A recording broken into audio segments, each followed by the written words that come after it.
بسم اللہ الرحمن الرحیم۔ پی ٹی آئی نے عمر ایوب کو وزارت عظمیٰ کا امیدوار نامزد کر دیا۔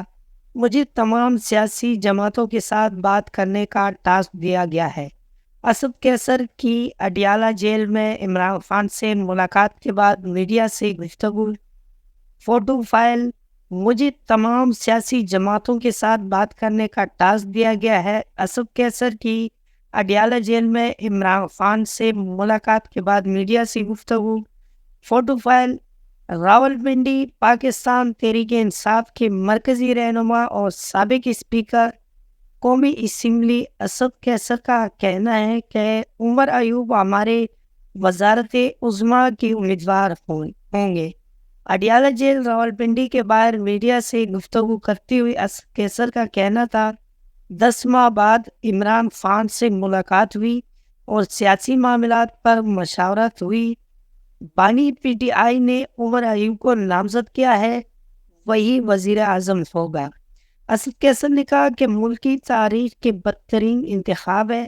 انتخابات میں ہمارا مینڈیٹ چوری کیا گیا ہے۔ مجھے تمام سیاسی جماعتوں کے ساتھ بات کرنے کا ٹاسک دیا گیا ہے۔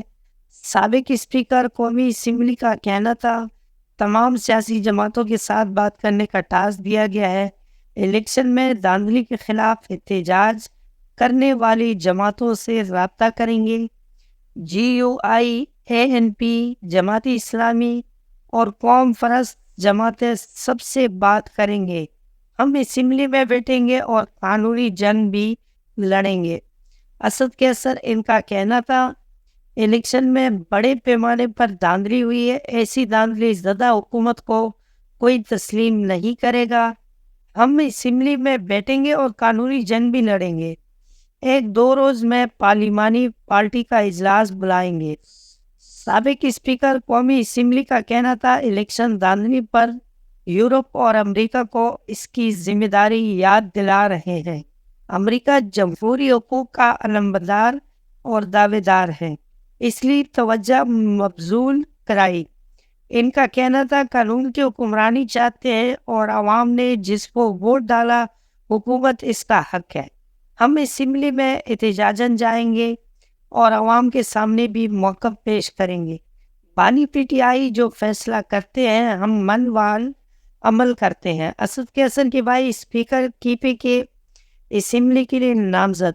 پی ٹی آئی رہنما بیرسٹر محمد علی سیف کا کہنا تھا، بانی پی ٹی آئی نے اسد کیسر کے بھائی عاقب اللہ کو پختونخوا میں اسپیکر کے لیے نامزد کیا ہے۔ ان کا کہنا تھا، انتخابات پر جس طرح امریکہ کو آواز بلند کرنی چاہیے تھی، اس نے نہیں کی۔ امریکہ پوری دنیا میں جمہوریت کا دعوے دار ہے، اس پر اپنا کردار ادا کرے۔ بانی پی ٹی آئی نے پیغام دیا کہ امریکہ کے پاس موقع ہے کہ اپنے غلطیوں کا ازالہ کرے۔ امریکہ نے ہمیشہ ڈکٹیٹرز کی پشت پناہی کی اور کرپٹ لوگوں کو سپورٹ کیا۔ یاد رہے کہ 8 فروری کو ہونے والے عام انتخابات میں تحریک انصاف کے حمایت یافتہ 92 امیدوار کامیاب ہوئے ہیں، جبکہ سیاسی جماعتوں میں مسلم لیگ نون 79 نشستوں کے ساتھ سرفہرست ہے۔ دوستوں، آپ کو آج کی ویڈیو کیسی لگی؟ امید ہے کہ ویڈیو پسند آئی ہوگی۔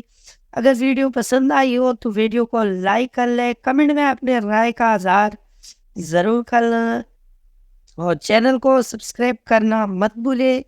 ملتے ہیں اگلی ویڈیو میں، تب تک کے لیے اللہ حافظ۔